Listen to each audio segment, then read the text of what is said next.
रख हौसला वो मंजर भी आएगा, प्यासे के पास चलकर समंदर भी आएगा। थक कर न बैठे मंजिल के मुसाफिर, क्योंकि मंजिल भी मिलेगी और मिलने का मज़ा भी आएगा। तो स्वागत है आप सभी का अपने परिवार जी एजुकेशन वर्ल्ड में। और आज हम लोग जानेंगे मेल रिप्रोडक्शन सिस्टम के बारे में, पुरुष प्रजनन तंत्र के बारे में जानेंगे और साथ ही साथ इसके जो प्रमुख अंग कौन कौन से हैं उसके सभी कार्यों के बारे में जानेंगे, बहुत ही अच्छी तरह से जानेंगे। और वीडियो को ध्यान से देखिएगा और अंत तक देखिएगा तो ज़्यादा आपको समझ में आएगा। वीडियो अगर अच्छा लगे तो इसे दूसरों के साथ भी शेयर कीजिएगा और अगर आप चैनल पर नए हैं तो चैनल को सब्सक्राइब करके बेल के आइकन दबा ले ताकि हर एक वीडियो की नोटिफिकेशन आपके पास सबसे पहले पहुंच पाएगा। तो चलिए प्रारंभ करते हैं आज की क्लास को। देखिए समझिएगा ध्यान से, पुरुष प्रजनन तंत्र जो है मेल रिप्रोडक्शन सिस्टम का मैंने क्या बना दिया, चित्र बना दिया और विभिन्न नामांकित चित्र बना दिया। ध्यान समझिएगा, पहले मैं बता देता हूँ क्या क्या मैं लिखा हूँ, उसके बाद इसके कार्यों की चर्चा करेंगे। देखिएगा पहले क्या है, ये आपका दिख रहा नहीं, इसको बोलते हैं वृषण बोलते हैं, इसको इंग्लिश में क्या बोलते हैं, टेस्टिस बोलते हैं।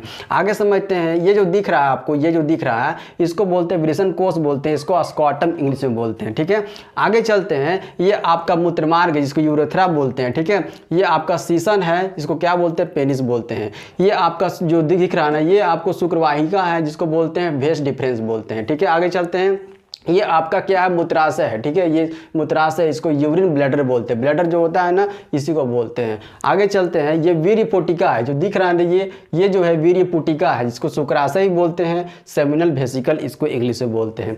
आगे क्या है, ये आपको जो दिख रहा है ये प्रोस्टेट ग्लैंड है, प्रोस्टेट ग्रंथि इसी को बोलते हैं। और ये जो आपको जो दिख रहा है ना मटर के दाने के अनुसार, ये जो दिख रहा है ये आपको बल्ब यूरेथ्रल या फिर काउपस ग्रंथि होता है। ठीक है, अब समझते हैं इसके कार्यों के बारे में, बहुत ही अच्छे तरह समझिएगा। चलिए समझते हैं वृषण के बारे में। वृषण को क्या इंग्लिश बोलते हैं, टेस्टिस बोलते हैं। इसकी संख्या कितनी होती है, तो 2 होती है। इसकी संख्या कितनी होती है, 2 होती है। ये स्थित कहाँ होता है, ये जो वृषण कोष की जो थैली दिख रहा है ना, वृषण कोष के थैली में ये क्या होता है, स्थित होता है। वृषण कोष की मतलब स्क्वाटम की थैली में स्थित होता है, वृषण कोष की थैली में यह स्थित होता है। अब देखिएगा इसी में क्या बनता है, इसी में जो है शुक्राणु का निर्माण होता है। शुक्राणु का निर्माण कब होता है, जब बच्चा क्या होता है, टीनेजर में पहुंचता है, तब क्या होता है 12-16 वर्ष की जो आयु होता है इसमें क्या होता है, शुक्राणु का निर्माण यही प्रारंभ होता है।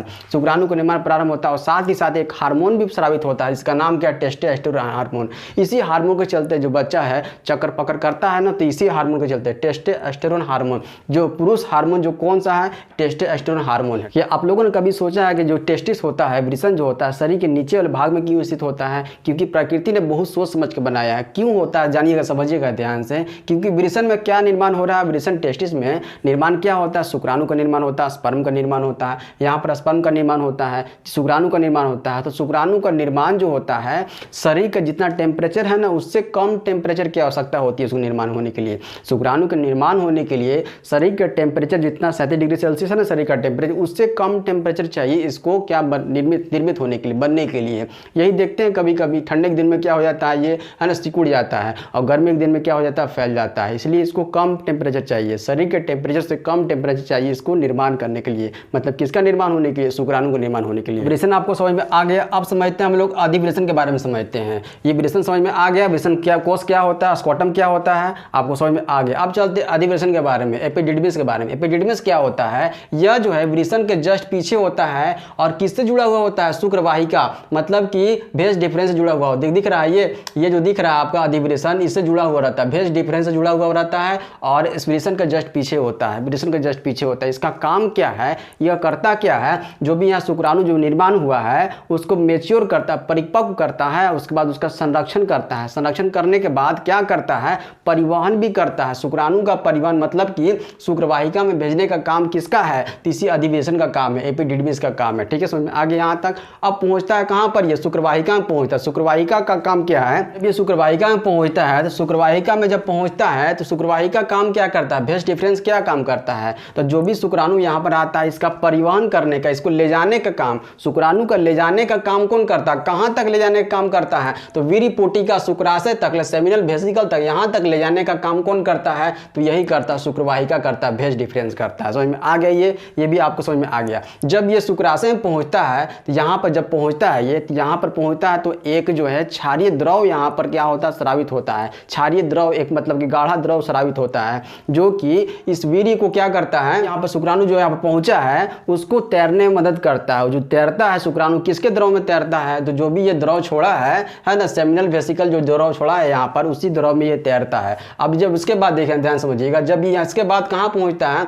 इसके बाद आता है ये प्रोस्टेट ग्लैंड में। प्रोस्टेट ग्लैंड क्या होता है, ध्यान समझिएगा। प्रोस्टेट ग्लैंड क्या करता है, यहाँ भी एक द्रव स्रावित होता है, यहाँ पर भी एक द्रव स्रावित होता है, और यह जो द्रव स्रावित होता है ये अम्लीय स्रावित होता है। कैसा होता है, अम्लीय स्रावित होता है। प्रोस्टेट ग्लैंड का काम क्या होता है, कभी कभी आप सुने होंगे कि प्रोस्टेट कैंसर भी होता है, प्रोस्टेट कैंसर भी होता है। ये क्यों होता है समझिएगा ध्यान से।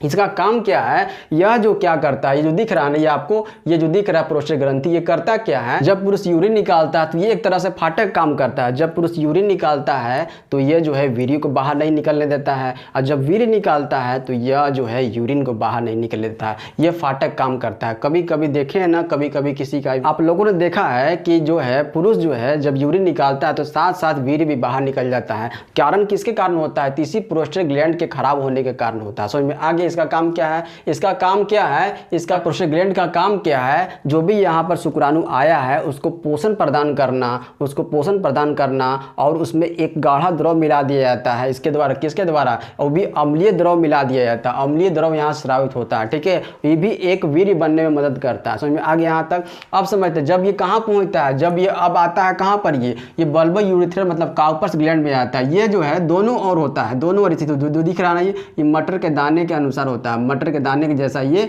होता है। ये क्या करता है, यहां पर ध्यान दीजिएगा, इसका काम क्या है, जो भी यहाँ पर देखिएगा जो दिख रहा है, ये आपका मूत्र मार्ग जो दिख रहा है, इसको चिकनाहट करने का काम करता है। कौन, चिकनाहट करने का काम करता है। चिकनाहट करेगा तो यहाँ से कोई द्रव स्रावित होगा तब तो चिकनाहट होगा। तो यहाँ से जो भी है, यहाँ से एक और द्रव स्रावित होता है, यहाँ से एक और द्रव स्रावित होता है, जो कि जो क्षारीय होता है, यहाँ से क्षारीय द्रव स्रावित होता है जो चिकनाहट पैदा करता है। और साथ ही साथ क्या करता है, शुक्राणु में जो भी अम्लीय द्रव यहाँ पर तैर रहा है उसको क्या करता है, उसके प्रभाव को कम करने का काम कौन करता है, तो बल्बो यूरेथ्रल या फिर काउपर्स ग्लैंड जो है, यही दोनों काम करता है। और चिकनाहट यही करने का काम करता है। तो समझ में आ गया काउपर्स ग्लैंड क्या होता है। तो ये आपको शुक्राशय समझ में आ गया, प्रोस्टेट ग्लैंड समझ में आ गया, काउपर्स ग्रंथि मैंने समझा दिया। अब समझते हैं मूत्र मार्ग क्या होता है। ये मूत्र मार्ग क्या होता है, देखिए मूत्र मार्ग क्या होता है, तो इससे आपका पेशाब बाहर निकलता है, इससे आपका वीर्य भी बाहर निकलता है, इसी से द्वारा ना मूत्र मार्ग के द्वारा ही बाहर निकलता है। अब आगे क्या है, सिसन क्या होता है। सिसन समझिएगा ध्यान से।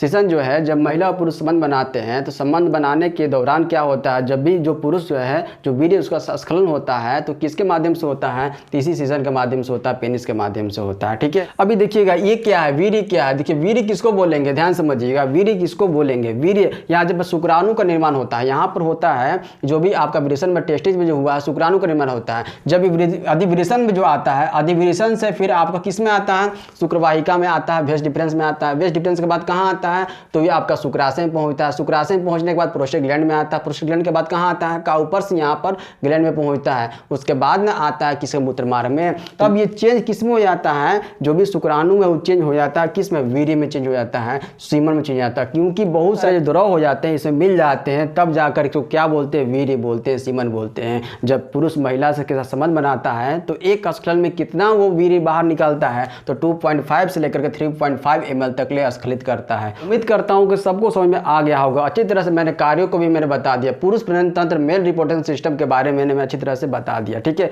और कल हम लोग चलेंगे फीमेल रिप्रोडक्शन सिस्टम के बारे में, सिर्फ उसके बारे में हम लोग चर्चा करेंगे। इस वीडियो को यहीं तक रखते हैं, धन्यवाद।